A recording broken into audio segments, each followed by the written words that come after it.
जी अस्सलाम वालेकुम। उम्मीद है मेरी आवाज़ आप सबको आ रही होगी। काफ़ी सारे स्टूडेंट्स रिक्वेस्ट कर रहे थे कि एफआईए की जॉब्स जो हैं इनके सिलेबस और इनके बारे में एक वीडियो बना दें। मैंने इसकी वीडियो बनाना स्टार्ट कर दी है। आप लोगों के जो क्वेश्चंस हों वो आप कमेंट्स में पूछ सकते हैं। और अगर कमेंट्स चूँकि मैंने अपनी वॉल पे ऑफ़ किए हुए हैं, जो नॉन फ्रेंड्स हैं, जो फ्रेंड्स नहीं हैं फेसबुक पे, वो कमेंट्स नहीं कर सकते, तो वो इस पूरी वीडियो को देखने के बाद अगर कोई क्वेश्चन हो तो मेरा व्हाट्सएप नंबर गिवन है ऊपर 0333481109 वाला, तो इसके ऊपर आप मुझसे कांटेक्ट करके जो क्यूरीज हो पूछ सकते हैं। लेकिन शर्त यह है कि पहले कम से कम एक दफ़ा आप इसको वीडियो को देख लें, क्योंकि जो एफआईए की तैयारी और ये जो इस दफ़ा सीबीटी आया कंप्यूटर बेस्ड टेस्टिंग और फिर सिलेबस इसका, ये सारी चीज़ें निस्बतन नई हैं। तो जब ये निस्बतन नहीं है तो इसका मतलब ये है कि मैं हर बंदे को इंडिविजुअली इनबॉक्स के अंदर गाइड नहीं कर सकता। तो करना आपने ये है कि इस वीडियो को पहले अच्छे से देखना है, उसके बाद फिर आपके जो क्वेश्चन हो वो मुझसे आप कर सकते हैं। मैं स्टार्ट में ये बात आपको इसलिए बता रहा हूँ। तो हम आते हैं अपने पॉइंट की तरफ। ये वीडियो रिकॉर्ड भी हो जाएगी, बाद में भी जो लोग देखना चाहें इसको देख सकते हैं। सबसे पहले तो मैं आपको बताऊं कि ये जो अभी एफआईए में जॉब्स अनाउंस हुई हैं ये ग्रेड 1 से लेके 15 तक अनाउंस हुई हैं, ग्रेड नंबर 1 से लेके ग्रेड नंबर 15 तक। इसके अंदर दो तरह की जॉब्स हैं, इनफैक्ट 3 तरह की जॉब्स हैं, लेकिन जो पढ़े लिखे लोगों के लिए हैं वो 2 तरह की हैं। एक है यूनिफॉर्म्ड जॉब्स हैं और दूसरी हैं नॉन यूनिफॉर्म्ड जॉब। जो यूनिफॉर्म्ड जॉब्स हैं इसके अंदर आपको फिज़िकल स्टैंडर्ड्स पे पूरा उतरना ज़रूरी होता है। इसके अंदर पहले रेस होगी, जो उस रेस को क्वालिफाई करेंगे, जिनके कद और छाती पूरी हो जाएंगे, तो उन लोगों को फिर टेस्ट के लिए बुलाया जाएगा। ऑन द अदर हैंड ये जो नॉन यूनिफॉर्म जॉब्स हैं इनके लिए डायरेक्ट आपका टेस्ट होना है। वर्चुअल यूनिवर्सिटी के साथ एग्रीमेंट साइन हुआ है बेसिकली फेडरल इन्वेस्टिगेशन एजेंसी का, और वो लोग सीबीटी जिसे कहते हैं कंप्यूटर बेस्ड टेस्टिंग कर रहे होंगे। तरीक़ाकार क्या होगा, आपको एक रोल नंबर अलॉट होगा, आईडी कार्ड नंबर ही हो सकता है, वो आपका रोल नंबर के तौर पे ले लें। आप जब पेपर देने के लिए जाएंगे वहाँ पे आपका आईडी कार्ड नंबर एंटर होगा और ये सेंट्रलाइज्ड सिस्टम होगा जो वर्चुअल यूनिवर्सिटी बेसिकली इसको कंट्रोल कर रही होगी। आपका आईडी कार्ड नंबर जब एंटर होगा तो वही आपकी हाज़िरी होगी। हो सकता है कागज़ पे एक एक्स्ट्रा हाज़िरी भी लें आपसे, तो वो जो आपकी हाज़िरी होगी उस हाज़िरी को सामने रखते हुए क्या हो जाएगा जी, आपका टेस्ट स्टार्ट हो जाएगा। जिस तरह आईएसएसबी में टेस्ट होता है ना कंप्यूटर के ऊपर, आपके सामने स्क्रीन के ऊपर एक क्वेश्चन पॉपअप करेगा, उसके नीचे 4 या 5 जितने भी उन लोगों ने उस टाइम पे डिसाइड किया एमसीक्यूज़ होंगे और आपने किसी एक पे क्लिक करना होगा। ये जो कंप्यूटर बेस्ड टेस्टिंग होती है इसका फ़ायदा ये होता है कि उसी टाइम पे रिज़ल्ट तैयार हो जाता। ये जो बाद में पेपर को चेक करने में और इन चीज़ों के अंदर टाइम लगता ना, ये नहीं लगता। और इसमें एक और बात मैं क्लियर कर दूं, खुशी की बात ये है कि लास्ट टाइम आपको याद होगा सब इंस्पेक्टर की सीटें ओपन टेस्टिंग सर्विस या सीटीएस के थ्रू आई थी। उन सीट्स के अंदर कुछ 4 लोग थे जो ऑफ द वे जाके सब इंस्पेक्टर भर्ती हो गए थे। उन लोगों को बाद में टर्मिनेट कर दिया डिपार्टमेंट ने, एफआईए ने टर्मिनेट कर दिया। और उनको टर्मिनेट करने की वजह क्या थी, बिकॉज कि वो ऑफ द वे गए थे। और अभी जो current DG FIA Wajid Zia साहब, उनके बारे में एक अमूमी राय यही है कि he is a competent person और वो करप्ट नहीं है। जब करप्ट नहीं है तो जो हायरिंग हो रही होगी that will be purely based on merit, तो मेरिट पे हो रही होगी हायरिंग। तो जो बंदा आपसे ये कहता है ना, किसी भी किस्म का कोई बंदा कि जो है ना हायरिंग नहीं होती, इसमें आपको ऐसे ही कर लिया जाता है, ये सीटें पहले से डिसाइड हो जाती हैं और इस तरह की जो चीज़ें होती हैं, ये इन चीज़ों पे यकीन नहीं रखें, अपनी मेहनत पे यकीन रखें and you will qualify for sure. ये बात, दूसरी बात मुझे आपको बतानी थी। अब आते हैं हम इस पर बारी बारी ना, सारी सीटों का मैं आपको बताऊंगा कि सीटें हैं कौन सी, इनकी जॉब कौन सी होती है और जॉब के बाद फिर जॉब डिस्क्रिप्शन इनकी क्या होती है, इसके अंदर प्रमोशन का क्या सीन होता है, और इसके अलावा जनाब क्या आपने इसको प्रिपेयर कैसे करना है, ये सारे बारी बारी आते हैं। तो सबसे पहले जो चैंक है हमारे पास वो है सब इंस्पेक्टर और एएसआई का। सब इंस्पेक्टर और एएसआई ये 2 नौकरियां ऐसी हैं कि दो which are based on graduation. इनकी एज लिमिट है 18 से 30 साल सब के लिए। उसकी वजह ये है 18 से 30 साल ये है कि 25 साल तो ऐड में लिखा हुआ है, 5 साल जनरल एज रिलैक्सेशन एंड पे रूल्स एंड रेगुलेशंस के अंदर लिख दिया गया। तो ये जो 5 साल जनरल एज रिलैक्सेशन है, पहले ये ओटीएस के थ्रू जब आई हैं, इससे पहले जब हायरिंग्स होती थी तो उनके अंदर नहीं मिलती थी, लेकिन अकॉर्डिंग टू द ऐड जो इस दफ़ा का ऐड आया है उसके अंदर ये 5 साल की रिलैक्सेशन आपके लिए अवेलेबल है। सो वो तमाम लोग अप्लाई कर सकते हैं कि जिनकी एज इस वक्त 18 से 30 साल है, रिगार्डलेस कि वो गवर्नमेंट जॉब कर रहे हैं या नहीं कर रहे हैं। अगर कोई गवर्नमेंट जॉब कर रहा है और उसको 2 साल हो गए हैं सर्विस करते हुए, तो उसके लिए एज लिमिट ये 32 ईयर्स हो जाएगी। इसी तरह से अगर कोई और इस तरह से इसमें ये चूँकि वो आपकी फ़िज़िकल वाली हैं, इसमें कोई माजूर नहीं आ सकता, तो ये चीज़ें इसके लिए ज़रूरी हैं। अब इसमें रिक्वायर्ड क्या है जी, कहते हैं इसके लिए सब इंस्पेक्टर और एएसआई के लिए कि 2nd क्लास और ग्रेड सी बैचलर डिग्री। अब जब बैचलर डिग्री वर्ड यूज़ करते हैं तो बैचलर डिग्री का मतलब ये है कि कोई भी डिग्री जो आपने की है एफएससी के बाद 2 साल की या 4 साल की या 5 साल की, लाइक मैंने डीवीएम किया, डॉक्टर ऑफ वेटरनरी मेडिसिन, मैं एलिजिबल हूँ इसके लिए। अगर किसी ने एलएलबी ऑनर्स किया है, वो जो होता है 5 साल वाला, वो भी एलिजिबल है। इंजीनियरिंग किया है वो एलिजिबल है, बीटेक किया है वो एलिजिबल है, फार्मेडी की है एलिजिबल है, एमबीबीएस किया है एलिजिबल है। कोई भी डिग्री जिसे आप बैचलर्स कहते हैं अगर आपने की है तो आप एलिजिबल हैं। एक क्वेश्चन यहाँ पे ये आता है कि सर मेरा रिज़ल्ट जो है वो 15 जून को आना है, तो क्या मैं एलिजिबल हूँ? तो जिन लोगों का रिज़ल्ट 15 जून या इसके बाद आना है वो एलिजिबल नहीं है। जिनका रिज़ल्ट 14 जून तक आ जाएगा फाइनली, वो लोग इसके अंदर एलिजिबल होंगे। इसके अंदर किसी किस्म की कोई रायत नहीं होती कि जी मेरा रिज़ल्ट तो सिर्फ 2-3 दिन ही लेट था, नहीं, किसी को कोई रायत नहीं है। तो ये एएसआई और सब इंस्पेक्टर के लिए आपकी ग्रेजुएशन तालीम है। इसका सिलेबस क्या होगा? ये जो मैंने सीटें यहाँ पे लिखी हैं ना, sub inspector, ASI, constable, assistant, UDC, LDC, इन पांचों का टेस्ट सेम ही होगा। सेम से मुराद ये कि सिलेबस सेम होगा, माइनर सा डिफरेंस होगा इसके अंदर। वो मैं अभी सिलेबस वाले पार्ट पे जब जाऊँगा ना तो उसको मैं डिस्कस करूँगा। सो आपने क्या करना है जी, ये जो सब इंस्पेक्टर की सीटें हैं इसके अंदर पंजाब वाले भी अप्लाई कर सकते हैं, सिंध वाले भी अप्लाई कर सकते हैं। सिर्फ गिलगित बल्तिस्तान वाले जो हैं वो ओपन मेरिट पे अप्लाई कर सकते हैं कि उनकी सीटें कोटे वाली नहीं हैं। बाकी सारे लोग सब इंस्पेक्टर के अंदर यानी पूरे पाकिस्तान से लोग अप्लाई कर सकते हैं, प्रोवाइडेड दैट कि उनका डोमिसाइल, उनका मैट्रिक का उनका डोमिसाइल और उनका आईडी कार्ड जो है वो बना हुआ हो। 18 साल से अगर किसी की एक दिन भी कम उम्र है, यानी कि अगर कोई बंदा 15 जून को 18 साल का हो रहा है तो वो एलिजिबल नहीं है। लेकिन अगर 14 जून तक भी कोई शख्स 18 साल का हो जाता है तो वो एलिजिबल है। ये मिनिमम एज लिमिट है। अब इसमें अगेन हाइट आ जाती है। हाइट जो है वो 5 फुट 6 इंच है। अक्सर लोग स्ट्रगल कर लेते हैं, लेकिन जब वो उनका टाइम आता है तो वो फिर उसमें नहीं कर पाते। और दूसरे नंबर पे ये है कि इसमें जो ख़वातीन के लिए हाइट है वो 5 फुट 4 इंच है इन सारी सीटों के लिए, सब inspector, ASI, constable, constable driver. Constable driver के लिए आई गेस हाइट नहीं है, हाइट है कांस्टेबल ड्राइवर के लिए भी ना। तो ये जो आपके यहाँ पे 4 हमारे पास sub inspector, ASI, constable, constable driver हैं, इनके लिए सबसे पहले आपके फिज़िकल टेस्ट होगा। इसमें जो पहली स्टेज होगी, उम्र 18 से 30 साल, इन पे जो पहली स्टेज होगी उसे हम कहेंगे फ़िज़िकल टेस्ट। फिज़िकल टेस्ट के अंदर क्या होगा, 7 मिनट के अंदर आपने दौड़ना होगा। मेरा ख्याल है 1.6 किलोमीटर। ये 7 या 9 मिनट है, ये एग्जैक्ट आपको वो बता देंगे। आप 7 मिनट में 1.6 किलोमीटर दौड़ने की प्रैक्टिस करें तो आप लोग इसको क्वालिफाई कर सकेंगे। प्लस इसमें आपकी हाइट और जो मेल कैंडिडेट्स होंगे उनके लिए चेस्ट, ये मैं ऑलरेडी आपको बता चुका हूँ कि हाइट 5'6" चाहिए और ख़वातीन के लिए 5'4" चाहिए।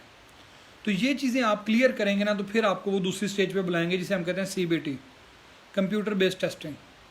जो सीबीटी क्वालिफाई करेगा उसको बुलाया जाएगा इंटरव्यू के लिए। जो इंटरव्यू क्वालिफाई करेंगे लोग वो सिलेक्ट हो जाएंगे, वो फाइनली सिलेक्ट हो गए हैं। और जो इंटरव्यू के लिए सिलेक्ट हो जाएंगे उन लोगों को फर्दर बुलाया जाएगा किसके लिए, आपके मेडिकल के लिए।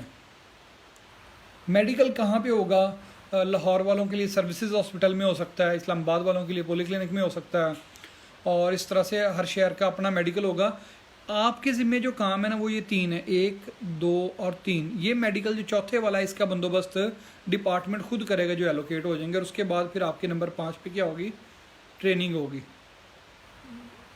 और ट्रेनिंग के बाद नंबर 6 पे आपको बाकायदा जॉब मिल जाएगी।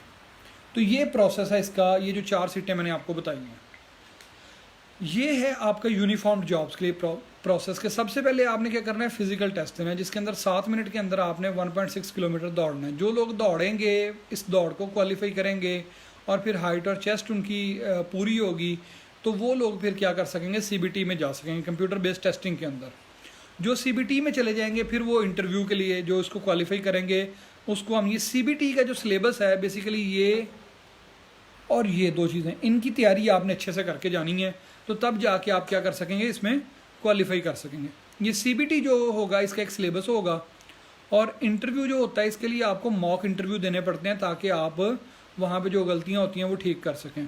तो आप मेरे पास मॉक इंटरव्यूज़ और सिलेबस की तैयारी करने के लिए आ सकते हैं, बट ये इसको मैं अभी पहले सिलेबस को डिस्कस कर लूँ क्या। तो ये था सारा आपका यूनिफॉर्म जॉब्स के बारे में कि जनाब सबसे पहले नंबर 1 पे क्या होगा आपका physical test, then CBT, then interview, then medical, और देन ट्रेनिंग होगी, और उसके बाद आपकी जॉब होगी। इवन अगर ट्रेनिंग के दौरान कोई बंदा अनफिट हो जाता है तो उसको भी निकाला जा सकता है टू सम एक्सटेंट जाकर। अब मेरे पास आइएगा, आपको मैं बताता हूँ कि जो ये आपकी जॉब्स हैं नॉन यूनिफॉर्म जॉब्स, तो इसमें क्या होता है डियर स्टूडेंट्स। ये जो नॉन यूनिफॉर्म जॉब्स है ना, इनके अंदर क्या होता है, इनके अंदर पहला प्रोसेस होता है number 1 direct computer based testing होगी, जिसके अंदर आपको मैंने बताया कि 4 MCQ सामने नज़र आएंगे। जनरल नॉलेज बेस्ड एग्जाम होगा, उसके अंदर इंग्लिश होगी, वो सारा सिलेबस अभी हम डिस्कस करते हैं। CBT के बाद इसका इंटरव्यू होगा। इंटरव्यू के बाद आपके पास जो चीज़ आएगी CBT, इंटरव्यू, एंड देन जो तीसरे नंबर पे चीज़ आएगी वो आ जाएगी आपकी ज्वाइनिंग डायरेक्टली। ज्वाइनिंग के बाद आपको एक काम करना, यहाँ पे आपकी जॉब हो गई है, अब आप FIA के सरकारी मुलाजम हो जाएंगे जब आपकी ज्वाइनिंग हो जाएगी। तो जैसे ही ज्वाइनिंग हो जाएगी असिस्टेंट, UDC और LDC, इन तीनों सीटों के लिए, देन आपको एक इदारा है जिसका नाम है NITB। ये जो NITB है ना, इस NITB के 6 हफ्तों का कोर्स होता है। जैसे आप कंप्यूटर कॉलेजों का कोर्स करते हैं ना, 6 हफ्तों का कोर्स होता है, ये करना होता है। कोई बंदा ऐसा नहीं होता जो ये 6 हफ्तों के कोर्स में फ़ेल हो जाए, कोई बंदा ऐसा नहीं होता कि जो 6 हफ्तों के इस कोर्स के अंदर फेल हो जाए, तो सारे लोग ही पास हो जाते हैं। लिहाजा असिस्टेंट, UDC और LDC के लिए आपके पास ये चीज़ें। यहाँ पे एक और जॉब है जिसका नाम है आपके पास स्टेनोटाइपिस्ट।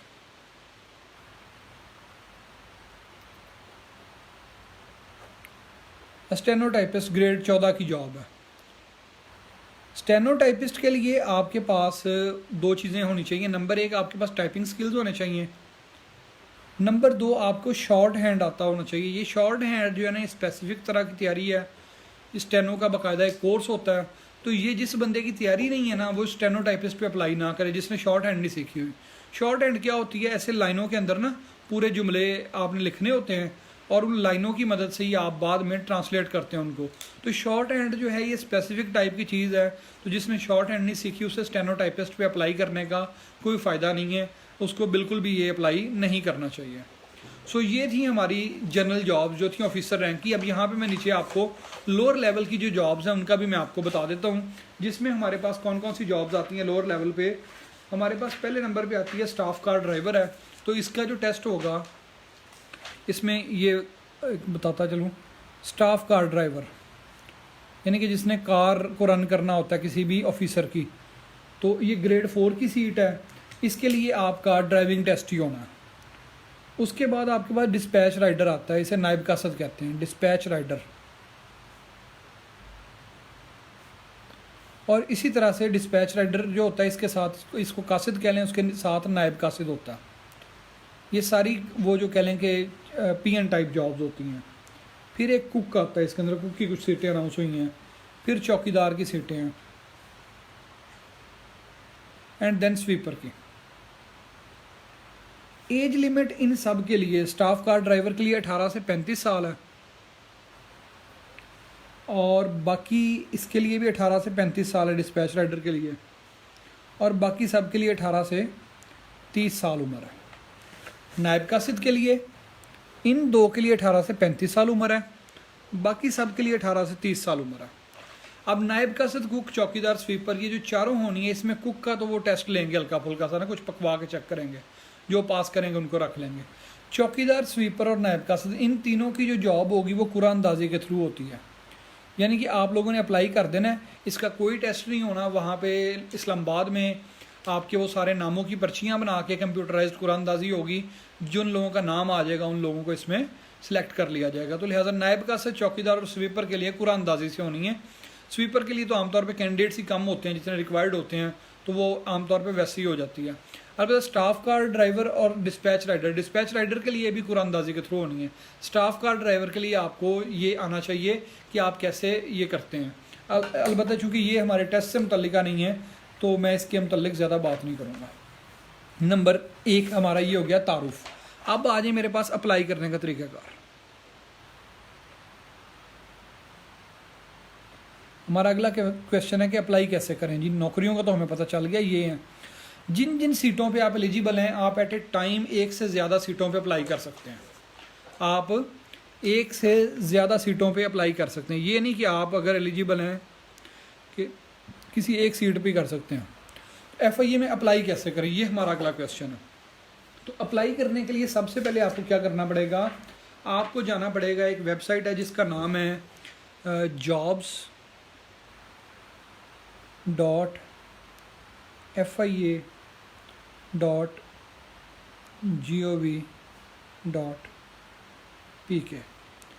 ये वेबसाइट है। इस वेबसाइट लिंक को आप कॉपी करेंगे, लिखेंगे अपने उसमें ब्राउज़र के अंदर, और कल तक इसमें मसला था लेकिन आज वो रिजॉल्व हो गया है। आप यहाँ पे जाएंगे, पहले आप साइन अप करेंगे। साइन अप करने का तरीका ये होता है, जैसे आप फेसबुक पे आईडी बनाते हैं ना, तो ऐसे ही यहाँ पे भी आईडी बनेगी। ये आपसे 2 चीज़ें मांगेगा। नंबर 1, आपसे ईमेल को वेरिफिकेशन मांगेगा। आप अपनी एक एक्टिव ईमेल लिखेंगे, उसी ईमेल पे आपको एक कोड मिलेगा, वो आपने एंटर करना होगा। देन फिर आपसे वो मांगेगा नंबर साइन अप के, आपके मोबाइल नंबर मांगेगा। मोबाइल नंबर में जो प्रॉब्लम आ रही है साइन अप में अक्सर, वो ये है कि नंबर 1 आपकी ईमेल एक्टिव होनी चाहिए, और नंबर 2 जो आपका मोबाइल है ना, ये पोर्टेबल नहीं होना चाहिए। नंबर पोर्टेबल नहीं होना चाहिए, नॉट पोर्टेबल। अक्सर जो पोर्टेबल नंबर है, इनका इशू ये आ रहा है कि इनके ऊपर वो SMS डिलीवर नहीं होता, कि जिस SMS की मदद से इन लोगों ने आपको वो कोड सेंड करना होता है। तो वो लगे हुए लोग अक्सर, बाज़ का नंबर पोर्टेबल नहीं भी है, तो कल से तो वेबसाइट में प्रॉब्लम था। तो साइन अप आपने करना है। साइन अप करने के बाद आपका वहाँ अकाउंट बन गया। उस अकाउंट में आपने लॉगिन करना है। जैसे आप फेसबुक पे लॉगिन करते हैं, यानी आप अपनी ईमेल आईडी लिखेंगे और एक पासवर्ड क्रिएट करवाएगा वो। जब आप साइन अप करेंगे तो वो आप पासवर्ड देंगे तो आपके अकाउंट में लॉगिन हो जाएंगे। इसके बाद जितनी सीटों पे आप अप्लाई करना चाहें वो कर सकते हैं, और वहाँ पे जाएंगे, जिस सीट पे क्लिक करेंगे वो आपको बताएगा इसमें ये चाहे। अब फॉर एग्जांपल आप जाते हैं सब इंस्पेक्टर के लिए अप्लाई करने के लिए, उसमें वो कहता है 18 से 25 साल उम्र चाहिए। तो 18 से 30 साल वाले भी अप्लाई कर सकते हैं, क्योंकि 5 ईयर जनरल रिलैक्सेशन वहाँ पे एडवर्टीजमेंट में मैंशनड है। तो 18 से 30 साल तक आप इसे अप्लाई करेंगे। वहाँ पे साइड पे नुक्कर में नीचे ऑप्शन आएगा कि जी यहाँ पे आप अप्लाई करें। आप वहाँ पे क्लिक करते हैं, सबसे पहले वो स्टेप 1, स्टेप 2, स्टेप 3 बताता जाएगा। जो जो चीज़ें पूछ रहा है वो आपने लिखते जाना है। तो ये आपका अप्लाई हो जाएगा। अप्लाई होने के बाद वो कोई एक सर्टेन आपका कोड जनरेट करेगा, वो फीस ही आप पे करेंगे, और उसके बाद आपका FIA में अप्लाई हो जाएगा। सबसे पहले मैं रिपीट करने लगा इसको जल्दी में। आप इस लिंक पे जाएंगे jobs.fia.gov.pk। जैसे यहाँ पे जाएंगे वो आपसे आपका नाम पूछेगा, फैमिली नेम पूछेगा। नाम से मुराद ये होता है कि जैसे मेरा नाम है सैयद तजम्मुल हुसैन नकवी, तो सबसे पहले मैं ऊपर लिखूंगा first name Syed Tajammul Hussain. Then वो पूछेगा फैमिली नेम, उस पर मैं लिखूंगा नकवी। फिर नीचे फादर का नेम पूछेगा, मैं वो लिखूंगा। फिर नीचे ID कार्ड नंबर पूछेगा, वो लिखूंगा। देन वो ID कार्ड को री एंटर करने का कहेगा, मैं वो री एंटर करूँगा। उसके बाद वो मुझसे ईमेल मांगेगा। ईमेल पे मैं क्लिक करूँगा तो नीचे साथ ही आ जाएगा सेंड कोड का ऑप्शन। तो I am not a robot का ऑप्शन आएगा, तो उस पर आप क्लिक करेंगे तो साथ ही आपको ईमेल आ जाएगी। वहाँ पे आपको एक कोड मिलेगा, वो ईमेल से आपने कोड उठा के वहाँ पेस्ट करना है और नीचे वेरीफाई ईमेल पे लिखना है। उसके बाद आपका यहाँ पे आ जाएगा नंबर 2 पे ऑप्शन, वो कहेगा कि मोबाइल नंबर। आप मोबाइल नंबर एंटर करेंगे। देन वो आपसे कहेगा सेंड कोड, आपको सेंड कोड का ऑप्शन होगा, वहाँ से कोड आएगा। देन वो एंटर करेंगे तो आपका नंबर वेरीफाई हो जाएगा, और उसके बाद आप सबमिट का ऑप्शन क्लिक करेंगे। जैसे ही सबमिट पे क्लिक करेंगे तो आपके सामने एक नई जो है विंडो खुल जाएगी। उस विंडो के अंदर आपको वो कहेगा कि आप जो है अपना यहाँ पे ईमेल आईडी एक में लिखी होगी, नीचे पासवर्ड, और फिर पासवर्ड आपने वो password according to given instruction generate करना है। तो आपका साइन अप हो जाएगा। साइन अप के होने के बाद आपने फिर दोबारा से इसी पे जाना है jobs.fia.gov.pk नए सिरे से, और अकाउंट को लॉगिन करना है, वो जो आपने ईमेल दी थी और जो नया पासवर्ड आपने जनरेट किया था उसके मुताबिक, और उसके बाद आप अप्लाई कर देंगे बारी बारी सब में। ये था। अब इस पे ये है। अब इसमें नेक्स्ट क्वेश्चन हमारा ये है कि जी पेपर कैसा होगा।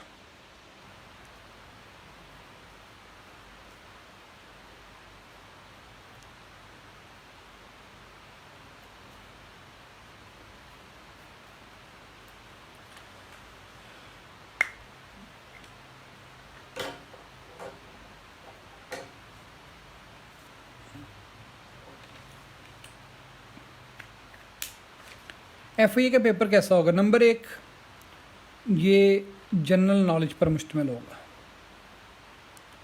यानी कि ऐसा नहीं होगा कि किसी शख्स ने डिग्री कोई की हुई है तो उसकी वो हेल्पफुल हो जाए, नहीं, जनरल नॉलेज होगा। अब इस जनरल नॉलेज के अंदर क्या क्या चीज़ें आती हैं? नंबर 1 पे आती है आपके अंग्रेज़ी, इंग्लिश। नंबर 2 होता है, उसे हम कहते हैं जनरल एबिलिटी।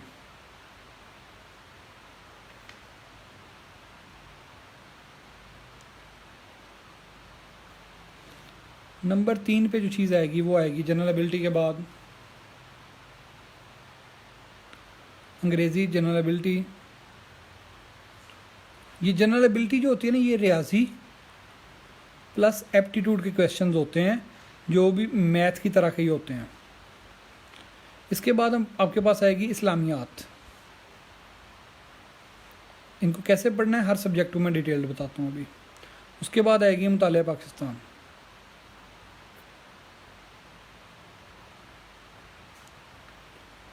उसके बाद आ जाएगी आपकी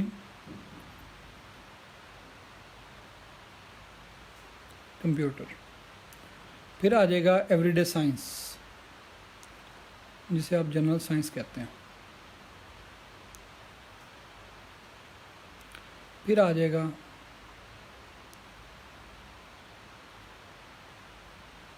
FIA का एक्ट।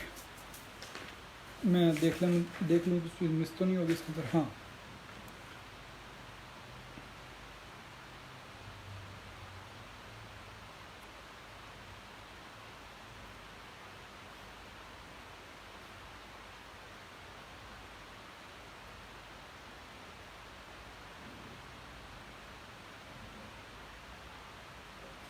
ये जी आपका सिलेबस होगा, अंग्रेज़ी होगी।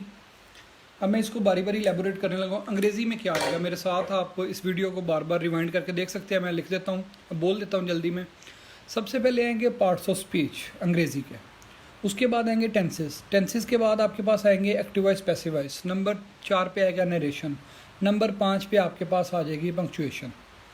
नंबर 6 पे अंग्रेज़ी में आपके पास आती है सिनोनिम्स और एंटोनिम्स और इडियम्स और प्रोवर्ब्स।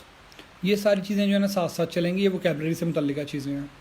और प्रेपोजिशन जो है ये पार्ट्स ऑफ स्पीच का पार्ट है, ये भी अक्सर पूछ लेता है। आर्टिकल का भी इस तरह से पूछ लेता है। ये आपकी अंग्रेज़ी से मुतल्लिका मोटी मोटी चीज़ें हैं। किस लेवल की होंगी? BA लेवल की। जिस बंदे ने BA की किताब पढ़ी होगी अच्छे तरीके से, वो इसको क्वालिफाई कर लेगा। ये तकरीबन 10 से 15 नंबर, 20 नंबर की भी अंग्रेज़ी हो सकती है। तो ये लाजमी नहीं है, कोई पैटर्न गिवन नहीं है कि इसके मुताबिक ही होगी। एक जनरल ओवरव्यू है। देन आ जाती है आपकी जनरल एबिलिटी। इसमें आपकी मैथमेटिक्स आती है प्लस एप्टीट्यूड से मुतल्लिका क्वेश्चन आते हैं। मैथमेटिक्स क्या होती है? जिसे आप बॉर्ड मैथ रूल कहते हैं, जिसके अंदर आपकी बेसिक जियोमेट्री आ जाती है, बेसिक अलजेब्रा आ जाता है। ये वो बेसिक क्वेश्चन जो आ रहे हैं। प्लस कुछ सवाल ऐसे होते हैं कि जो रियाजी के सवाल नहीं होते, वो एप्टीट्यूड के क्वेश्चन होते हैं। जैसे यहाँ पे अगर मैंने लिखा है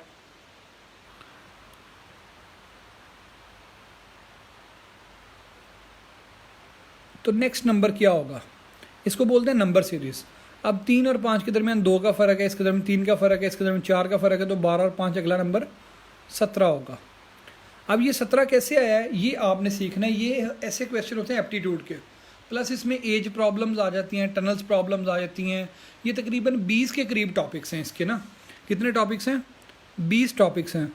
20 टॉपिक्स का मतलब ये है कि इसके अंदर कोई 60 के करीब जो है ना फार्मूले हैं। अगर वो 60 फार्मूले आप याद कर लें, अपने पास उनकी प्रैक्टिस कर लें, तो आपके इस एबिलिटी वाले पोर्शन में पूरे नंबर आ सकते हैं। ये 60 के करीब इसमें वेरिएंट्स हैं जो आ रहे होते हैं। तो ये 60 फार्मूले आपने तैयार कर लिए तो आपके पूरे नंबर आ जाने हैं। देन आती है इस्लामियात। इस्लामियात का मज़ा ये है कि इसका जो जनरल नॉलेज है वो स्टैटिक है, तब्दील नहीं हो रहा। यानी कि पैगम्बर इस्लाम 12 रबीउल अव्वल को पैदा हुए थे, ये आज से 10 साल बाद भी MCQ आए तो वही आंसर होगा। तो ये मज़े की चीज़ है। मुतालिया पाकिस्तान जो है, इसके मतलब इसी मेरी प्रोफाइल के ऊपर एक अलग से वीडियो भी मौजूद है, पूरी पाकिस्तान स्टडीज़ की कैसे 1 पेपर MCQs के लिए तैयारी करनी है। तो इसमें 3 तरह की चीज़ें आती हैं। नंबर 1 आते हैं आपके इंटरनल अफेयर्स, जो आपके करंट अफेयर्स चल रहे हैं, पाकिस्तान के अंदर क्या सूरत हाल है, कैसे इसका सिस्टम है, कैसे ये मुल्क चल रहा है। नंबर 2 आती है इसकी ज्योग्राफी और नंबर 3 आती है हिस्ट्री। ये 3 चीज़ें मुतालिया पाकिस्तान में आती है। इंटरनल अफेयर्स डिक्टेट करते हैं दैन आपके एक्सटर्नल अफेयर्स को कि किस मुल्क के साथ आपके कैसे ताल्लुकात हैं। देन आपके पास आ जाता है जी कंप्यूटर वाला पोर्शन। कंप्यूटर वाले पोर्शन के अंदर आपका जो MS वर्ड और MS एक्सेल है, ये और कंप्यूटर जब आप सिंपली डेस्कटॉप खोल के बैठे हुए होते हैं और कोई एप्लीकेशन नहीं खोली हुई होती, उस टाइम पे जो कमांड होती है जैसे Alt+F4 कमांड होती है किस लिए, कंप्यूटर को बंद करने के लिए, F5 फ्रेश करने के लिए होती है। तो इस तरह की जो जनरल कमांड्स हैं ना, ये आपको इन पर एक अच्छी ग्रिप होनी चाहिए, कंप्यूटर वाला आपका पोर्शन तैयार हो जाएगा।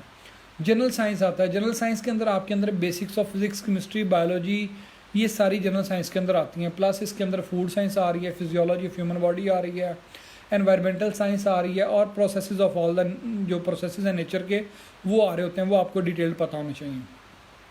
देन FIA एक्ट आता है। FIA एक्ट का अगेन मज़ा ये है कि ये 1974 में आ तो गया, अब इसके बाद इसमें कोई बड़ी तब्दीली नहीं है। अगर आप इसको अच्छे से पढ़ लेंगे तो 10 के 10 नंबर आप इसमें से ले सकते हैं। Then there comes world geography and history, ये जो आजकल मैं पढ़ा रहा हूँ, आज शाम की क्लास इसी पे होगी 6 बजे। तो इसी तरह से करंट अफेयर्स है, तो ये चीज़ें आपने प्रिपेयर करनी है। ये आपका टोटल सिलेबस होगा। मैं इसको तकरीबन 6 से 8 हफ्तों में सिलेबस ये वाला कवर करवा दूंगा। जो लोग मुझे ज्वाइन किए हुए हैं उन लोगों का सिलेबस इंशाल्लाह कवर हो जाएगा। जिन लोगों ने ज्वाइन नहीं किया वो इन चीज़ों को पढ़ लें, जो लोग मेरी फ़ीस अफोर्ड नहीं कर सकते वो इन पॉइंट्स को देख लें और इसके मुताबिक पढ़ लें। अब ये क्वेश्चन आता है कि कौन सी किताब, तो कोई किताब मार्केट में ऐसी अवेलेबल नहीं है जो एक किताब आपकी इन सारी चीज़ों को कवर करती हो। जैसे अंग्रेज़ी के लिए आपको अलग से किताब पढ़नी पड़ेगी, जनरल एबिलिटी के लिए ऑनलाइन जो है ना कुछ वेबसाइट्स हैं वहाँ से क्वेश्चंस लेने होंगे और उनका तरीक़ाकार आपने समझना होगा। इस्लामियात के लिए 2 किताबें हैं छोटी छोटी, अलग अलग पढ़नी पड़ेंगी। मुतालिया पाकिस्तान के लिए इसी तरह से पूरे नोट्स में आपको पढ़ा रहा हूँ, और फिर उसके अलावा आपको देखना होता है। कंप्यूटर साइंस के गिने चुने MCQs हैं 1500 2000, उन्हीं को नज़र मारनी है और उसमें से आपके 8-10 MCQs आ जाने हैं।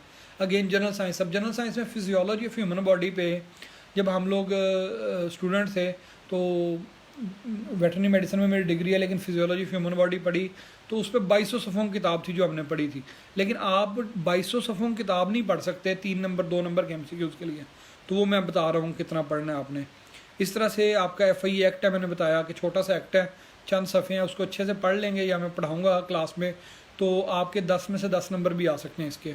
इस तरह वर्ल्ड जियोग्राफी, हिस्ट्री और करंट अफेयर्स हैं, तो ये वक्त के साथ साथ तब्दील होते रहते हैं। तो जिस बंदे की जियोग्राफी पे अच्छी ग्रिप होगी, हिस्ट्री पे अच्छी ग्रिप होगी, उसी को करंट अफेयर्स आएंगे। अगर आप ये कहें ना कि जियोग्राफी और हिस्ट्री को समझे बगैर आप करंट अफेयर्स को समझ लें तो ये पॉसिबल नहीं है। तो ये चीज़ें आपको, और आखिर में यहाँ पे कोई भी बुक मार्केट में ऐसी अवेलेबल नहीं है। मार्केट में किताबें छपेंगी, अभी मुख्तलिफ पब्लिशर छाप देंगे कि जी ये FIA गाइड है, FIA गाइड है, सारे लोग ये समझेंगे इसको पढ़ के हम पास हो जाएंगे।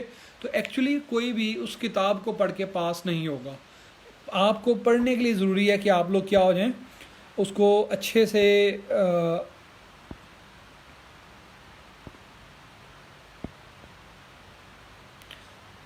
आप उसको ना मतलब अच्छे से इन सारे हिस्सों को अलग अलग पढ़ें, किसी एक किताब से इसको पढ़ना काफ़ी नहीं है। चलें, ये इन्होंने 2 लोगों ने ऐड किया है। एक तो ये है कि जब आप अप्लाई कर रहे होते हैं ना उसमें 4 एज की ऑप्शंस आ रही होती हैं, ज़रूरत नहीं है, जो जनरल एज रिलैक्सेशन है वो किसी को क्लेम करने की ज़रूरत नहीं है, वो ऑटोमेटिकली मिल जाती है। ये किसने, मार आबिद ने क्वेश्चन किया। इसी तरह से ये कोड वाला चक्कर बिलाल ज़फ़र ठाकरा ने बताया, ये अच्छा हो गया अगर कोड वाला चक्कर ख़त्म हो गया तो हाँ मैं इसको अपलोड कर दूँगा। आप लोगों का क्वेश्चन है इसमें से तो मुझसे कर लें। एंड पे मैं बता दूँ ज़रन कि ये है, हम लोग जो पढ़ा रहे होंगे ना क्लास, वो तकरीबन 6 से 8 हफ्तों में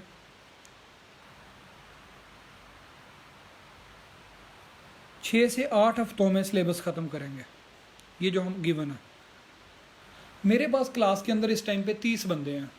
मुझे इस चीज़ का पता है कि 30 लोगों में से हो सकता है मैक्सिमम 10 अगर पास हो जाए तो बड़ी बात है। आम तौर पे किसी भी क्लास के अंदर लोग 4, 5, 3 पास होते हैं। क्यों? क्योंकि वो सीरियस ही वही होते हैं।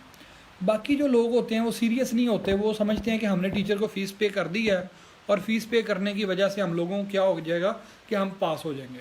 नहीं, पास नहीं होंगे।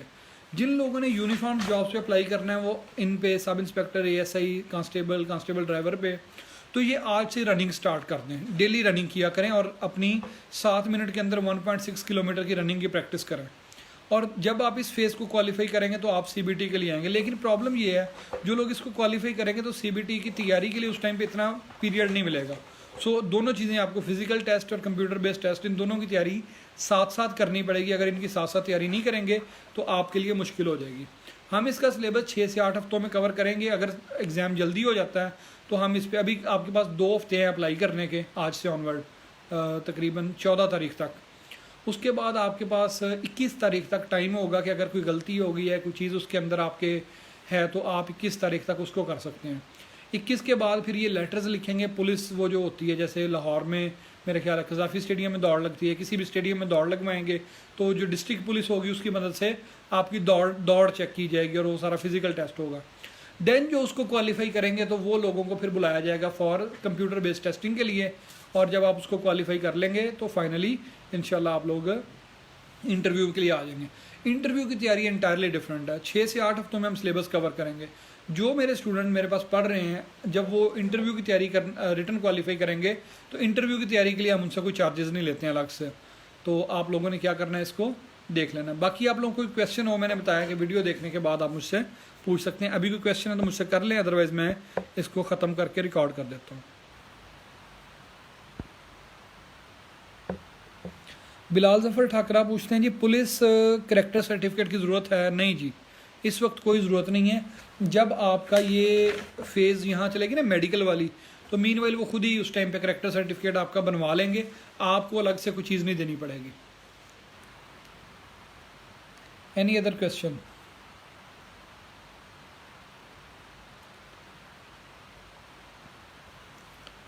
ठीक है जी, अपना ख्याल रखिएगा। ये क्लास जो है इसको हम यहीं पे ख़त्म करते हैं। सरदार एसएन डोगर एडवोकेट जी, ऑनलाइन क्लासेस का भी स्केड्यूल है, नंबर पर रब्ता करें जो गिवन है व्हाट्सएप के थ्रू।